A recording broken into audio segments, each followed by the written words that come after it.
DIY to me is a combination of a few things. It's a mindset, it's an aesthetic, but it's also a means of getting things done.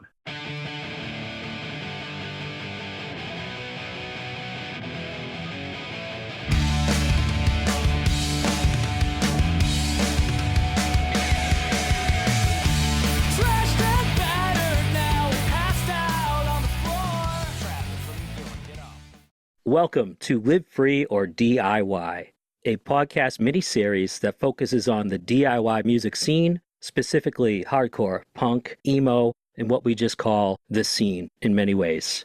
My name is Dana Bolin. I am a podcaster and I am a touring roadie.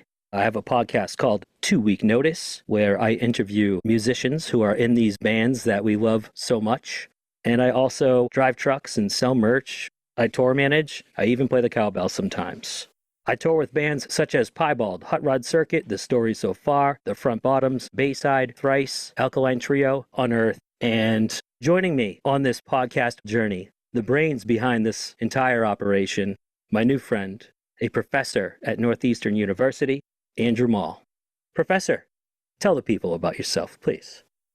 Thanks, Dana. I'm Andrew Mall. I'm a pop music scholar, an author, and a professor at Northeastern University in Boston, where I teach music industry courses and world music and pop music. Listen, this podcast is about DIY music scenes and communities. They're really close to my heart. I've been involved in DIY music scenes for 30 years, and everywhere I've lived, there have been amazing scenes that I've been a part of. I grew up in North Jersey, going to shows at local VFW halls and Elks Lodges. I went to college near Philadelphia. My friends and I drove down to Philly all the time, out to New York, even back to the Jersey suburbs. Went to see emo and post-hardcore and indie bands in Philly at the First Unitarian Church and the Rotunda and 4040. After college, I moved to Chicago. Chicago's an amazing music city. As soon as I got there, I was like, I have to go to see shows at the Fireside Bowl because it's legendary. It was already legendary in 2002 when I moved there. And to be there, for a period of transition, to see that scene kind of blow up for a little while, to see the Fireside Bowl change hands, to see new venues emerge in Chicago for over the course of the 10, 11, 12 years I lived there was awesome. I went to shows at the Fireside, at the Empty Bottle, at the Hideout, at the Metro. I did community radio almost the whole time that I was there. I helped launch Chirp Radio, which is a volunteer-driven community radio station that's still, to this day, an important resource for Chicago's music scenes. And ultimately, I moved to Boston 11 years ago, pulled back from the scene for a little bit. I have a family, I have responsibilities, but in the last few years, I've been listening to a lot more music, talking to a lot more people, doing more research about DIY music, and to be honest, having a lot of fun doing it all. Dana, what about you, man? What's your background? How'd you get into this stuff? Great question, Andrew.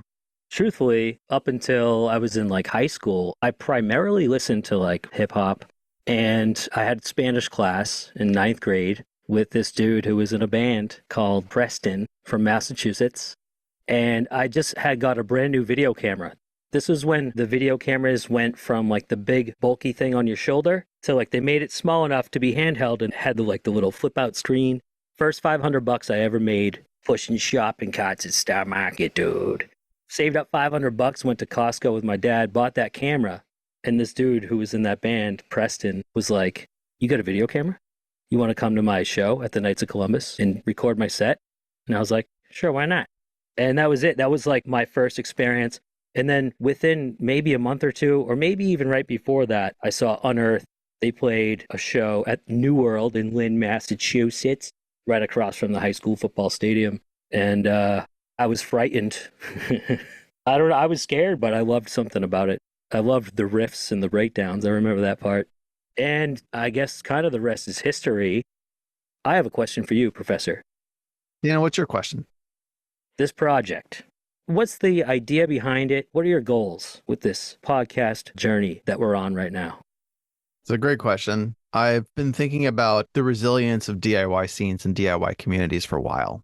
Resilience meaning, can they bounce back? If they've been here for the 30 years that I've been going to see shows, will they be here for 30 years more? What will they look like? living in a city like Boston, living in Boston, where the DIY scene really kind of ebbs and flows every few years, depending on the college students that are here, it's kind of weird because it feels unstable.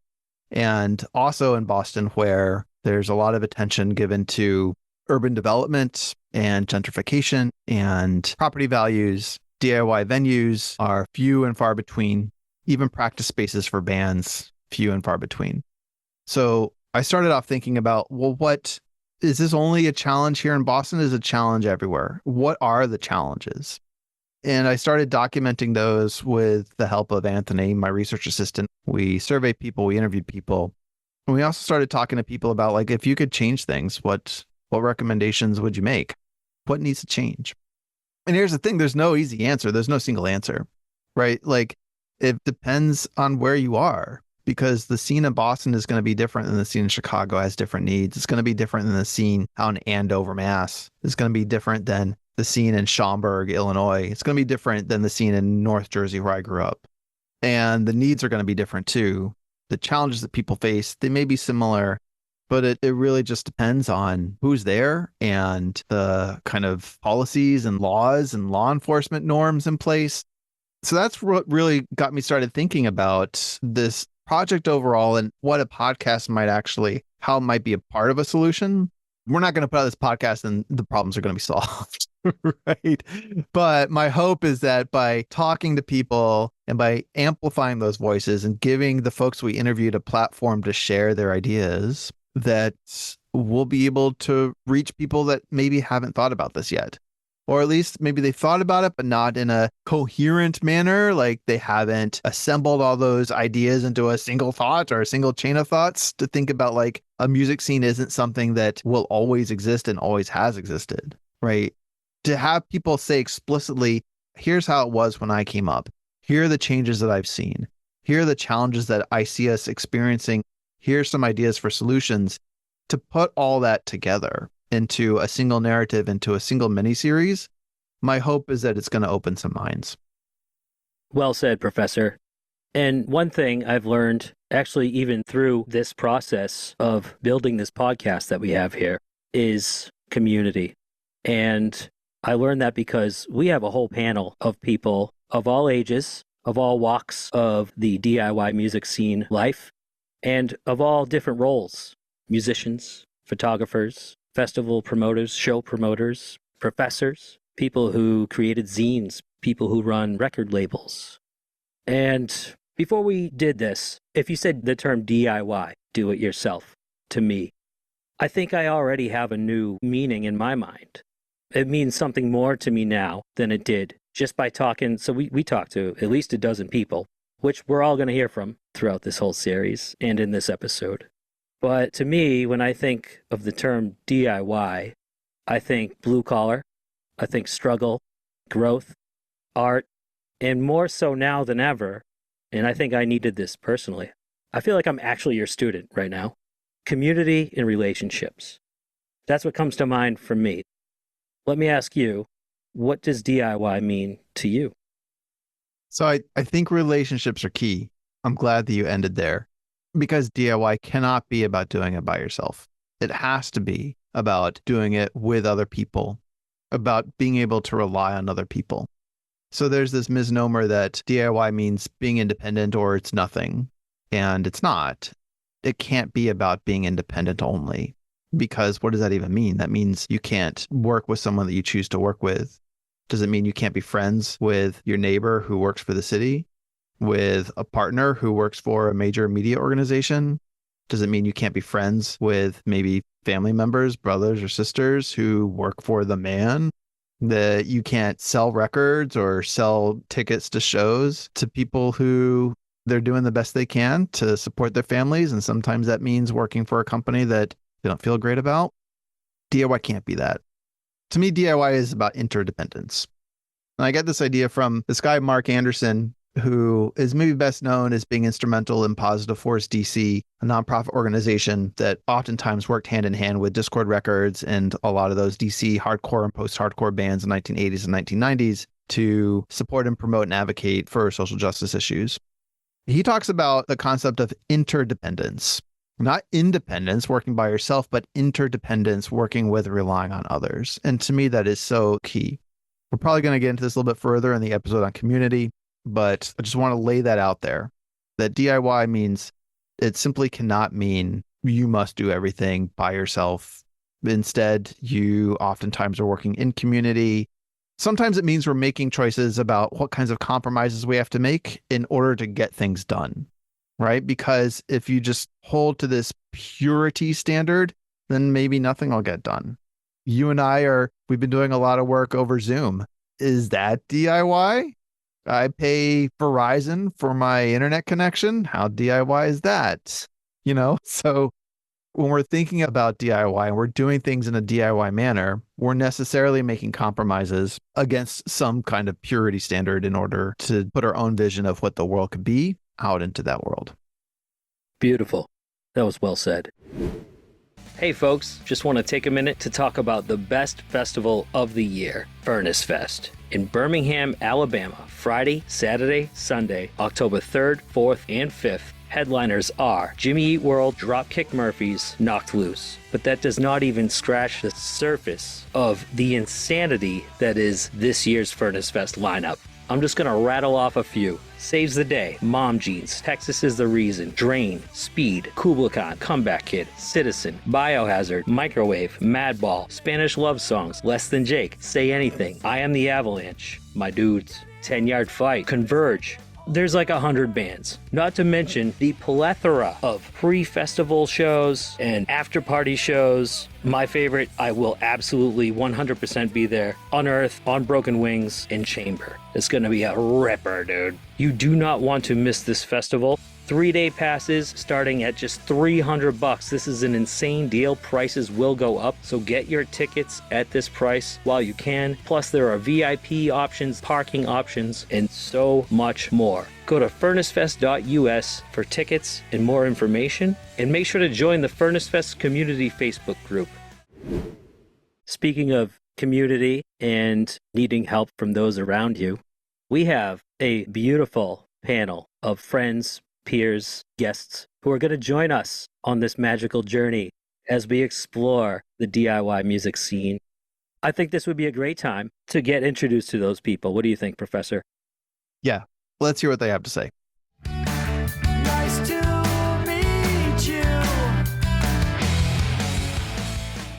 Ace Enders. I play in a band called the Early November for the past 20 years, and then I Can Make a Mess Like Nobody's Business, as well as Ace Enders and a million different people, and produced and written for many, many artists that are out there doing the thing. DIY for me is, I guess, sort of how I have always existed. It's been part of my life forever. I'm a kind of an outside the box learner, not the conventional learner, especially when I was in school and whatnot as a kid. So for me, it was always like, if I wanted to do something, I would have to figure out how to do it. Didn't come from too much either. So I couldn't get like the hottest new toys when they came out. If I wanted that new Ninja Turtle, I had to get some paper, wrap it around a G.I. Joe, color it, and make it look like a Ninja Turtle. So from a child, I've always had that mentality of like, do it yourself, figure out how to do it yourself. And I think what it means to me is the ability to, if you have a goal, you have a dream, you have something that you're trying to find success in, to really just take the bull by the horns and do it, yourself, and don't let anything else get in the way, regardless of money, whatever it may be, because the missed opportunities or lack of, because we're not even taking the chance, is probably weighs heavier than anything. So I've always considered myself a very DIY person. It's part of who I am. And yeah, man. So it means a lot to me, a great deal. When we started playing shows and, I started really getting active in the scene, it was built on a very DIY foundation. We had shows in whether they were basements or living rooms, and then, moved up to VFWs, and from there, like, skating rinks or whatever. But that idea of DIY and the ethos or the ethics that come with it was always a huge part of the scene around here. So as a kid, I would go to these shows, these VFWs, and be like, oh my God, how do I get to be one of these bands? How do I get to be a band like this? This is the coolest thing ever. And there would be maybe like 30 people there just really having a good time with their friends. But you go to these neighboring towns and you want to do it. But at that point in time, we're talking early 2000s, you have no idea. In a lot of cases, from a small town where I'm from, there's no recording studio, so you don't know how to facilitate that. So for me, I went out and I got my own gear. I was way in debt as an 18-year-old kid because I'm like, there's no studio, so I'm going to make a studio. And, they would give anybody a credit card back then. So I just loaded that thing up, didn't know how I was going to pay it off. Took me years, honestly. I don't advise anybody doing that, but it allowed me to make the beginnings of what the Early November became. Some of those sounds that you hear on those early recordings are those basement recordings from my house when I turned my mom's basement into a recording studio.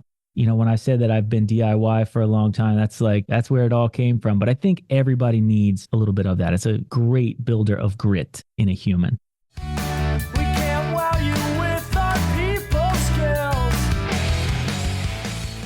I'm Luke Garro. I am a drummer. I play in a band called Piebald. And in the past, I played in a band called Fastbreak and another band called In My Eyes. I'm also a manager of a drum company that makes high-end drums called Noble and Cooley. And on my free time, I have a small farm with ponies and goats and chickens and lots of vegetables. So always getting my hands dirty. DIY to me is a combination of a few things. It's a mindset.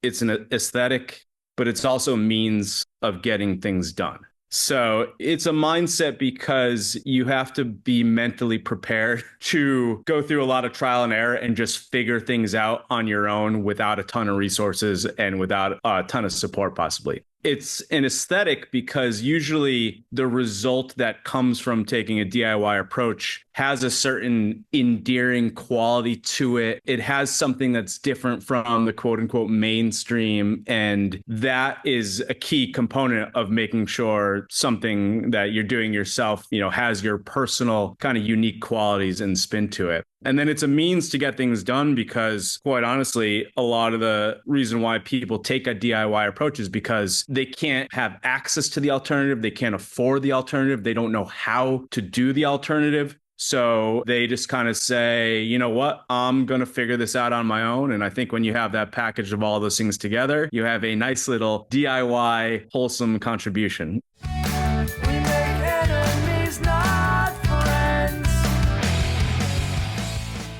My name is Chris Wrenn. I own the Bridge9 record label and a clothing company called Sully's Brand that creates Boston-centric apparel. So, when people hear DIY, I think most people think of Home Depot and, doing housework and renovating. But for me, it was just doing your own thing related to things that I was passionate about in high school. A lot of my friends were in bands. Everybody kind of gravitated towards some sort of role. If friends of mine weren't in bands, they were actively taking photos of live shows. They were doing their own fanzines. There was a kid in my high school that had a backpack distro where he would print out a photocopied sheet of all the records that he had, and then he'd pass it around in the school and you could order from him and he'd bring it the next day. So there was this kind of strong current of people that were just doing their own thing that I was exposed to in high school and was able to learn from.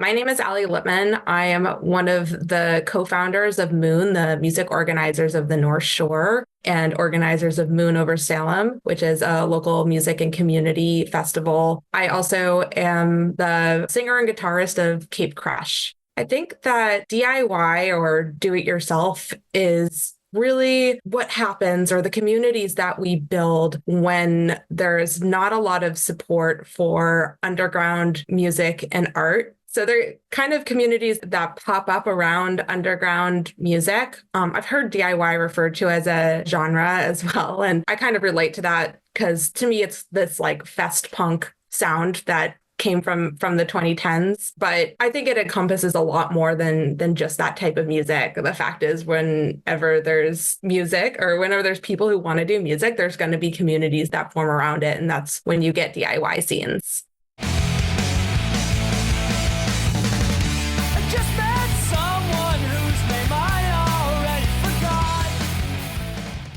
My name is Brandon Davis. I play guitar for Fever 333 and Lions, and I also play drums for INSPIRIT / Vanna. I think do it yourself really comes down to like the actual literal meaning, doing something yourself as opposed to asking somebody else to do it for you. It's like your alternator starts acting up, you bring it to the shop, or you go on Amazon and order an alternator and try to figure it out. So that's what it means to me, is having the willpower and the motivation to try to do something yourself to the best of your ability. Come back and tell me what has changed. Chad Johnson, founder, Furnace Fest. I lived in Birmingham, Alabama, way back in the day, and ran a small music venue and a small record label, and fell in love with the scene there, and realized that there was an incredible venue that no one was using, and that I could actually gain access to for a festival, and thought, why not? To me, it just strikes me as like independent business or endeavor of any kind, where without community involvement, you are guaranteed to fail. I guess that would be my definition, broadly speaking. Go get your gun, I'll get my hammer. My name's Johnny Grimes. I'm one of the promoters and partners of Furnace Fest. I'm also a independent music venue owner. We have 3 music halls, 2 recording studios. There's like office space here. We have a sound stage for like video production and movie production. And so it's a 30,000 square foot kind of multi-use facility, but it's an independent venue. We run it ourselves. We book all the shows. We clean the bathrooms. We do it all here, man. Yeah, I don't think there's anything overly complicated about it. DIY, where you do it yourself. Everything's contingent upon you. There are no major corporations or anything like that are involved. It's just, it's a do-it-yourself approach as opposed to a massive conglomerate with endless cash, endless resources. So, yeah. Nice to meet you. My name is Jeff Apruzzese. Currently, I'm an assistant professor at Drexel in the music industry program, formerly bass player of the band Passion Pit. And at Drexel, I teach classes in music.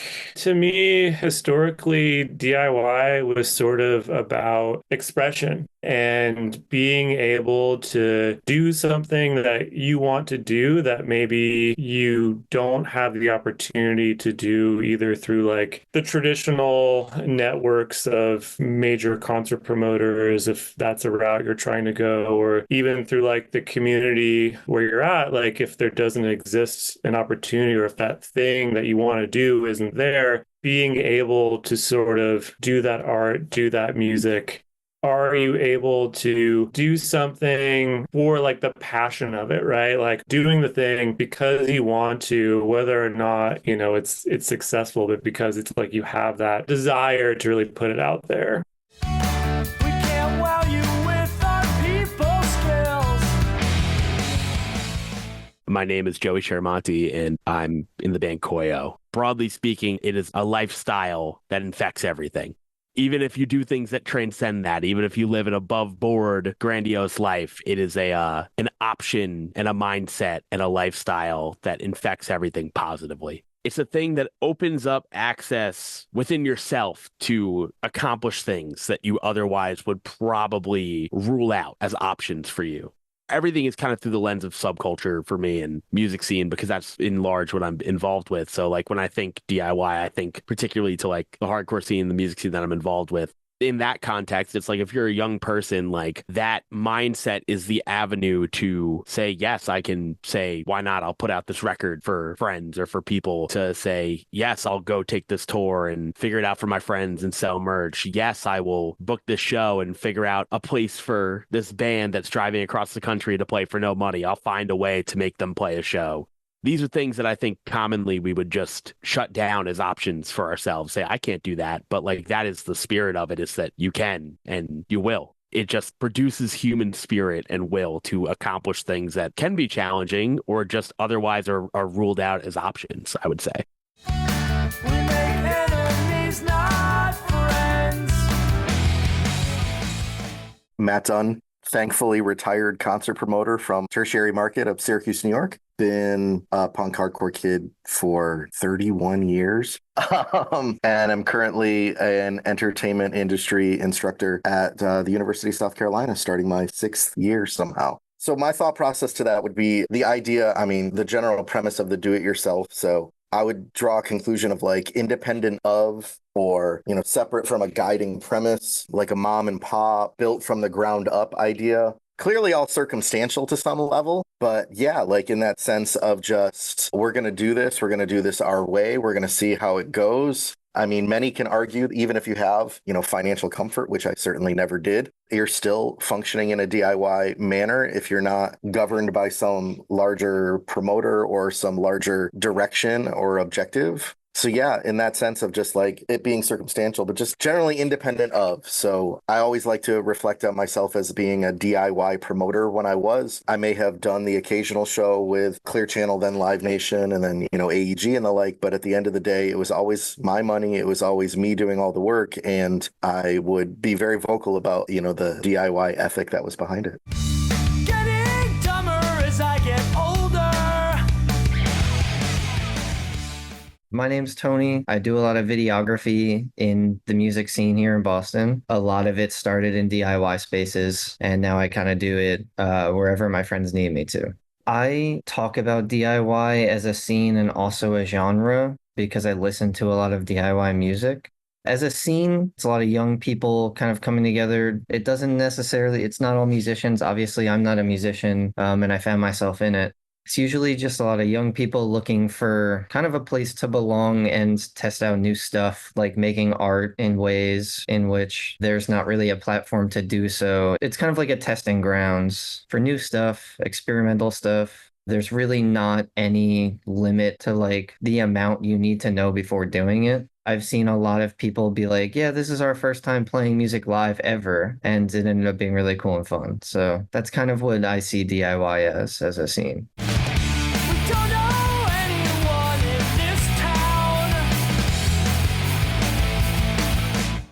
My name is Norman Brannon, and I am the publisher and writer of Antimatter and the guitar player for Thursday. I take DIY to be the most literal meaning. And for me, that means literally the things that I choose to do on my own. I don't attach to it any sort of ethical or moral significance. I don't attach to it any sort of implication that I am for or against other types of business. I just see it as a way to operate, a choice that I can make, and I make a different choice for everything I do. A lot of my life has been DIY, and some of my life has not. And again, it just depends on the project for me.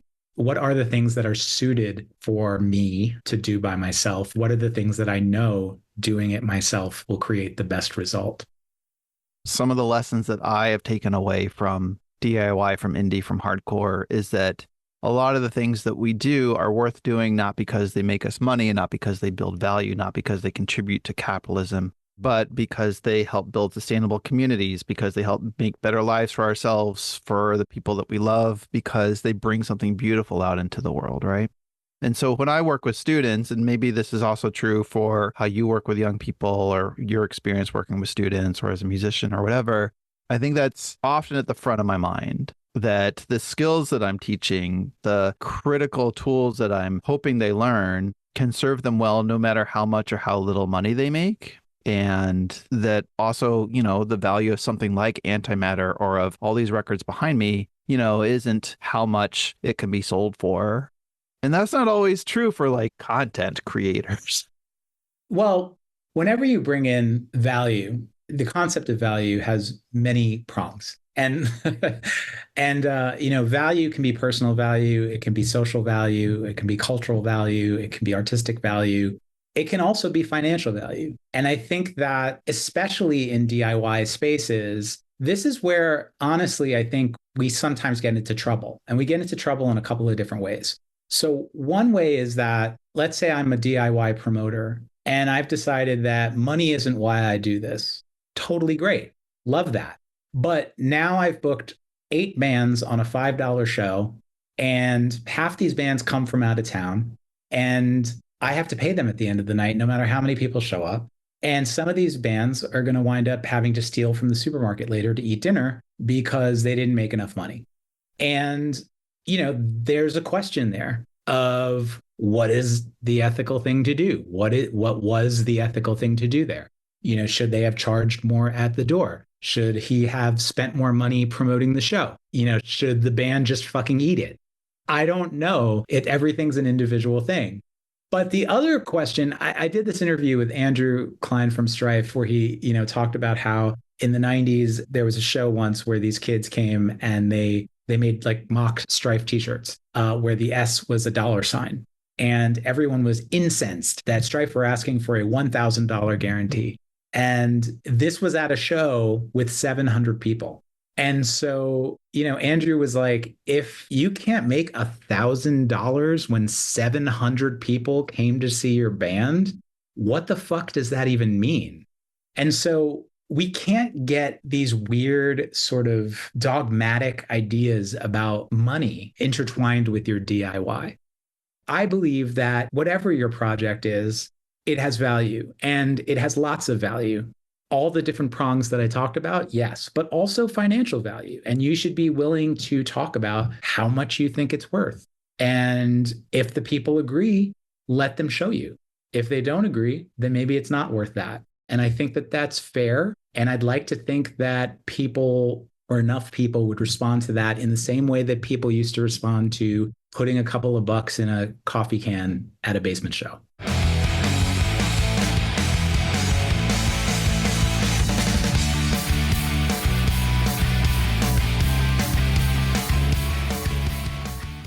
All right, and that wraps up the very first episode of Live Free or DIY. Thank you so much for listening, and please join us on this journey as we explore over the next handful of episodes these crucial pieces to the DIY music scene.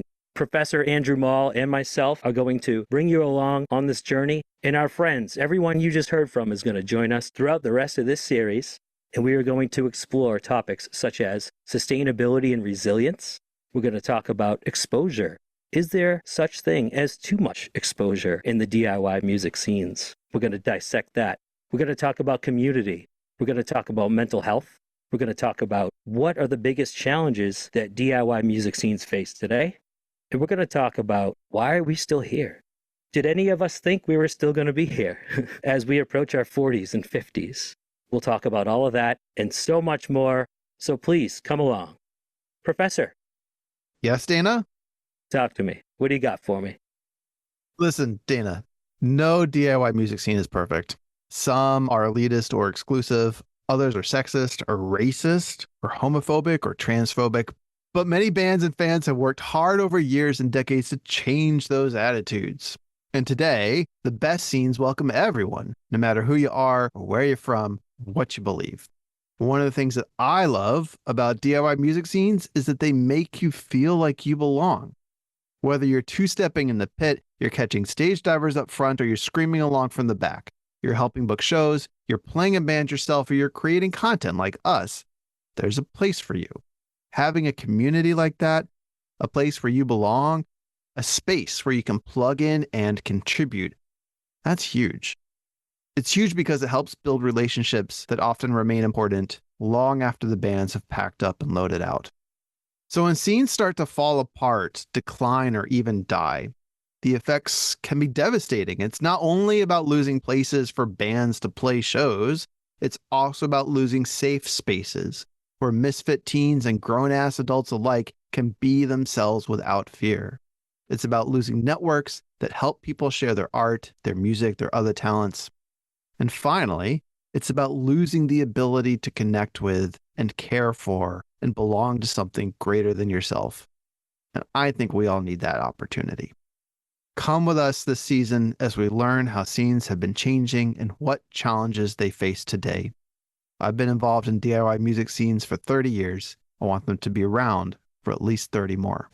Live Free or DIY is co-hosted by myself, Andrew Mall. This show is also co-hosted and produced by Dana Bolin. Editing assistance from Yanni Pinsopoulos. Research assistance and production assistance by Anthony Robbins. Funding provided by Northeastern University. Graphic design by Kira Burr. Cover photo shot by Todd Pollock.